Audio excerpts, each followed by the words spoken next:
After a little over 5 months in office, it looks like President Trump has begun raising serious concerns around the world.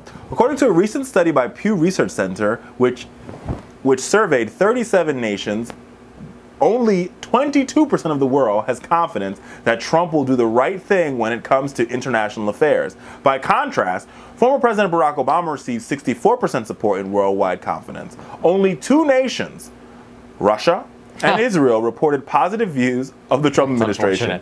While Trump won over Americans with his promise to make America great again, it looks like he does not have the rest of the world convinced. Are you convinced, Rich Webster? Yeah, no. I mean, I think the proof is in the pudding, and if you look not just at what Donald Trump's saying, but what he's doing internationally, he has basically shown that he has a distinct lack of understanding about international affairs. And don't get me wrong, I don't think you have to be incredibly well-versed, like a scholar of international affairs, to be the President of the United States, but you have to understand that you need to have advisors around you that you're willing to listen to and to inform you about this stuff.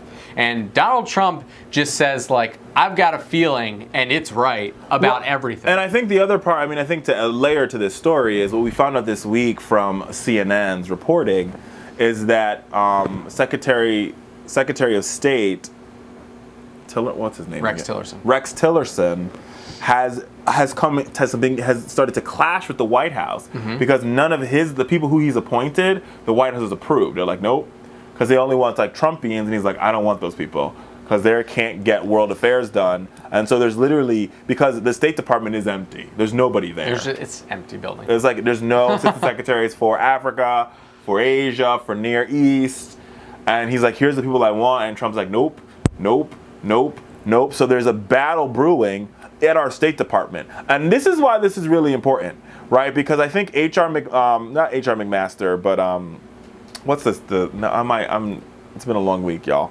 The Secretary of Defense, Mattis. Yeah.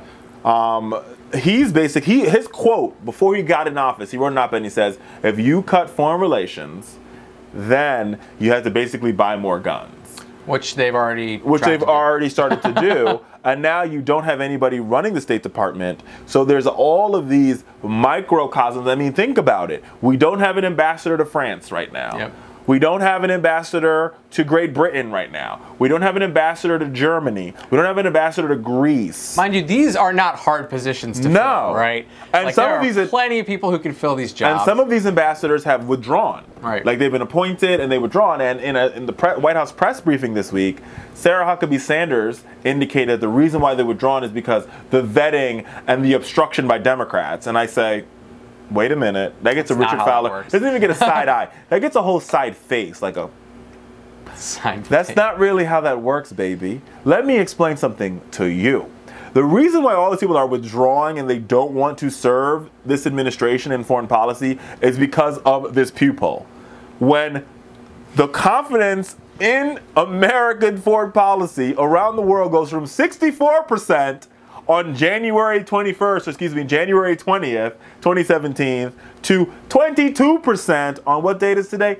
What is July? We're in June 29th when we tape this show. So over 6 months, there's been, almost a 40% loss. Yep. So let me play devil's advocate for you for a second. Let's say I'm a Trump supporter and I have a brain. Two things that are generally not in the same sentence.